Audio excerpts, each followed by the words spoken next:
उर्वरित स्थानिक स्वराज्य संस्थांच्या निवडणुका अनिश्चित काळासाठी प्रलंबित राहणार आहे। 50% आरक्षण मर्यादा ओलांडलेल्या ठिकाणी निवडणुका नाहीच असं सुप्रीम कोर्टानं स्पष्ट केलंय। राज्य सरकारची विनंती सर्वोच्च न्यायालयानं नाकारल्यानंतर आता राष्ट्रीय ओबीसी महासंघाचे अध्यक्ष बबनराव तायवाड यांनी आक्षेप घेतलाय।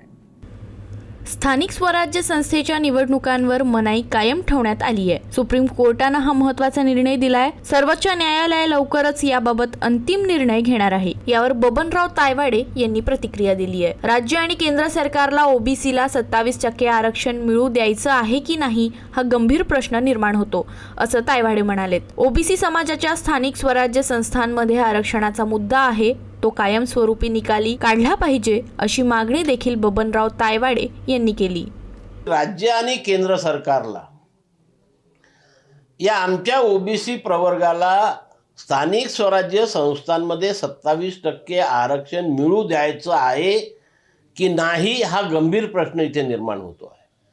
आम्ही वारंवार सांगतो आहे की केंद्रामध्ये भाजपचं सरकार आहे, राज्यांमध्ये भाजपचं सरकार आहे आणि असं असताना सर्व राज्य सरकारनी केंद्राकडे एक शिफारस करून या ओबीसी समाजाचा स्थानिक स्वराज्य संस्थांमधील आरक्षणाचा जो मुद्दा आहे तो कायमस्वरूपी जर निकाली काढायचा असेल तर संविधानाच्या कलम 243D6 आणि संविधानाच्या कलम 243D6 यामध्ये अमेंडमेंट करून या देशातील ओबीसीला स्थानिक स्वराज्य संस्थांमध्ये 27% आरक्षण राहील अशी घटनेमध्ये तरतूद करावी आणि या ओबीसी समाजाला न्याय मिळवून द्यावा।